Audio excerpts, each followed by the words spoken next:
রাহি এটা কি কাম করলো? তহিদ আফ্রিদি সব তথ্য ফাঁস করে দিছে। আসলে তহিদ আফ্রিদি পুলিশে ধরছে, পুলিশে নিছে, তার অপরাধ সে পুলিশে দেখবে, তাকে যেরকম সাজা হয় সে সাজা দিবে। কিন্তু তহিদ আফ্রিদির সাথে যে একটা বন্ধুত্ব সুলভ সম্পর্ক ছিল রাহির, সেটার আচরণে কিন্তু বোঝা যায় না।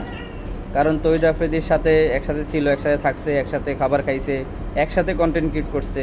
আর তহিদ আফ্রিদির কারণেই কিন্তু আজকে রাহিকে মানুষ চেনে। কিন্তু সে যে মির্জাফরি করলো, মানুষ এখন নেটিজেনেরা এটাই বলতেছে যে সে মির্জাফরি করতেছে। সে কিন্তু ডে বাই ডে সাক্ষাৎকার দিতেছে মিডিয়াতে যে তহিদ আফ্রিদি অপরাধ ছিল, তহিদ আফ্রিদি অপরাধ ছিল, এই সেই বক্তব্য অনেক কিছুই। একজন কাছের মানুষ হিসাবে কিভাবে মির্জাফরি করে সেটার বাস্তব প্রমাণ এ রাহি।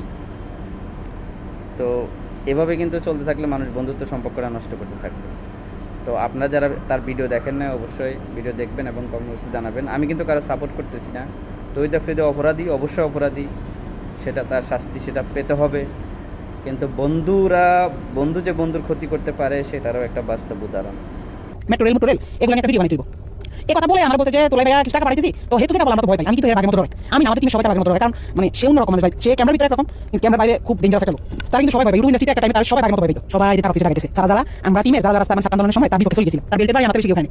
বেল্ট খুলে আমি কুত্তা আমাদের 2-3 মাস পর হয়তো তার মাথা ঢুকছে যে রাই কি কারো লাগা কিছু কইয়া লাইনি। হ্যাঁ, রাইটা আবার একটু দমতি কইব কেমনে বড় একটা নেতার সামনে ফোন দিলে আমি একটু ডরাই, আমি তো ডরাই, আসলে আমি কিন্তু ভয় পাই। তখন একদিন রাইতে আমি ওখানে 10:30-11টার দিকে তখন একটা ভিডিও কল, তো দেখি এই কথা বলে আমাদের জ্বালা তুমি পড়া কল দেওয়া কি জানি কি কয়, হঠাৎ ফোন দিকে শুন তোর লাগে একজনের সাথে কথা বলা যাবে, বুঝছস রাই? আমি কই জি ভাইয়া কোন সমস্যা নেই বল। পরে দেখলাম হঠাৎ করে বিপিনুর ভাইয়ের সাথে আমার কথা বলেছে ভিডিও কলে। আমার কাছে একজনের সাথে কথা বলা দিব, সে কিন্তু নেক্সট বাংলাদেশে অনেক বড় মাপের একজন কেউ হবে, প্রধানমন্ত্রী বা মানে ভালো একটা পদে যাবে।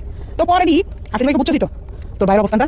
আমি জি ভাই বুঝছি, পরে কথা সাবধানে থাকিস, ঠিক আছে? আমি জি ভাই ঠিক আছে, শুধু বুঝাইছি যে তার লগে বিশাল বড় হাত আছে, এই জন্য সে দেশে খুব রিল্যাক্স আছে।